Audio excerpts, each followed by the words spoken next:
Bonsoir, chers frères et sœurs. Soyez les bienvenus sur Anjombolo TV. Nous allons poursuivre avec notre série de conférences consacrée à la prédestination en question. Ce soir, nous allons répondre à la question de savoir si la prédestination ne constitue-t-elle pas un malheur dont les élus ne sauraient se réjouir. La prédestination ne constitue-t-elle pas un malheur dont les élus ne sauraient se réjouir? Faux, une fois de plus. Cette accusation fallacieuse, chers frères et sœurs, semble se nourrir de la factice impression de coercition mêlée d'atteinte à la liberté que semble revêtir à première vue la prédestination. Beaucoup de problèmes de confusion lorsqu'on aborde le sujet de la prédestination qui très souvent donc est comprise de travers à l'envers. Ne vous étonnez donc pas qu'elle soit tant mal aimée, calomniée, perverti. Plutôt, chers frères et sœurs, que de voir dans la prédestination une atteinte à la liberté et un malheur, il faudrait aller au-delà du voile. Il faudrait percer le voile.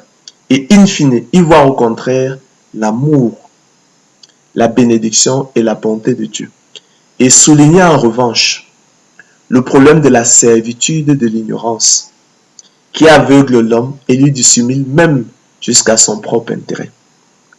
Ainsi, chers frères et sœurs, si derrière le voile aveuglant de la servitude et l'ignorance, la prédestination semble à tort une atteinte à la liberté et un malheur, une fois ce voile trompeur ôté, la prédestination brille de toute la splendeur de l'infinie richesse de l'amour et de la grâce de Dieu pour ses élus. Ainsi, l'avait compris plus tard Joseph, alors devenu gouverneur du pays d'Égypte, lui qui arriva en Égypte contre son gré, en sanglots, devrais-je dire, les larmes ruisselant de ses yeux, mais également, hélas trop tard, le mauvais riche de la parabole de Lazare et du mauvais riche relaté par le Seigneur de gloire Jésus-Christ, lui vous en souvenez, qui intercéda pour ses saints frères, regrettant presque qu'il n'est plus dans sa souveraineté au très haut, durant sa vie terrestre, de le délivrer de l'esclavage de ses passions, de la corruption et de son ignorance, fut-il de force et par la contrainte, selon qu'il est écrit. Nous sommes là dans Luc 16, 19 à 31. Voici ce qui est écrit.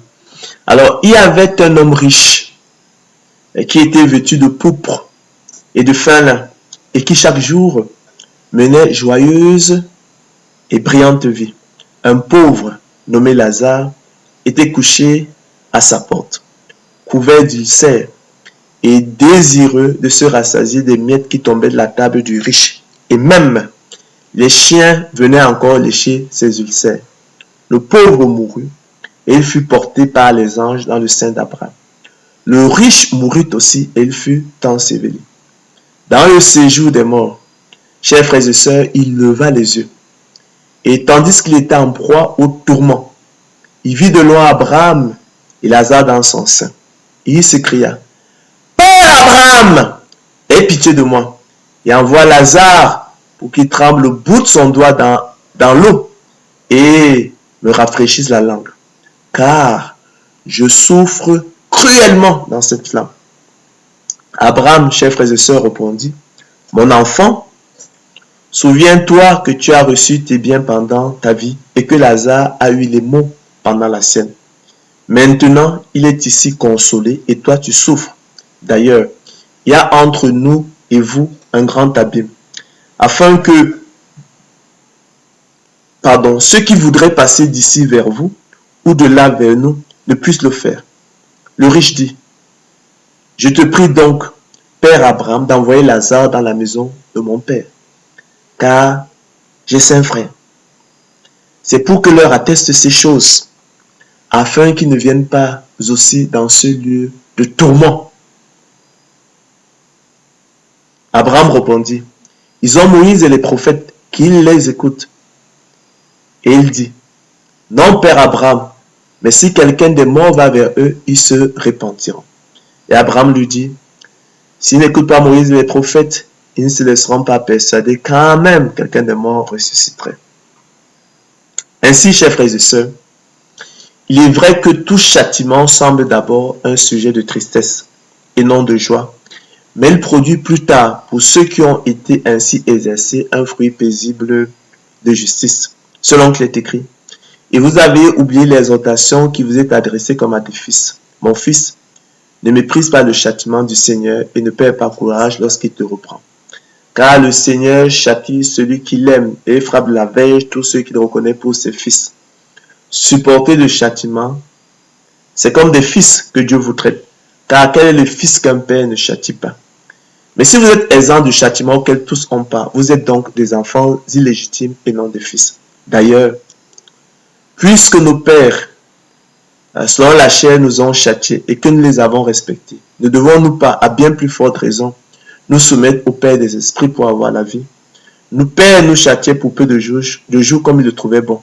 Mais Dieu nous châtie pour notre bien, afin que nous participions à sa sainteté. Ainsi, chers frères et sœurs, loin d'être un malheur, dont l'élu de Dieu ne saurait se réjouir, l'élection à la grâce et la prédestination des élus de Dieu au salut constituent au contraire un acte d'amour, une bénédiction, un privilège et un bienfait. Relevons à juste titre, chers frères et sœurs, que sans prédestination, personne ne serait sauvé. Nous l'avons vu lorsque nous avons répondu à la question de savoir quels étaient les buts de la prédestination. Il s'agit donc à la vérité du seul sujet de réjouissance pour le peuple de Dieu durant son pèlerinage sur la terre selon qu'il est écrit. Voici, j'ai donné le pouvoir de marcher sur les serpents et les scorpions et sur toute la puissance de l'ennemi. Je vous ai donné tout ça. Et rien ne pourra vous nuire. Cependant, ne vous réjouissez pas de ce que les esprits vous sont soumis, ne vous réjouissez pas de ces choses, mais réjouissez-vous de ce que vos noms sont écrits dans les cieux. Ô roi des siècles, immortel, invisible, seul Dieu, soit honneur et gloire au siècle des siècles. Amen.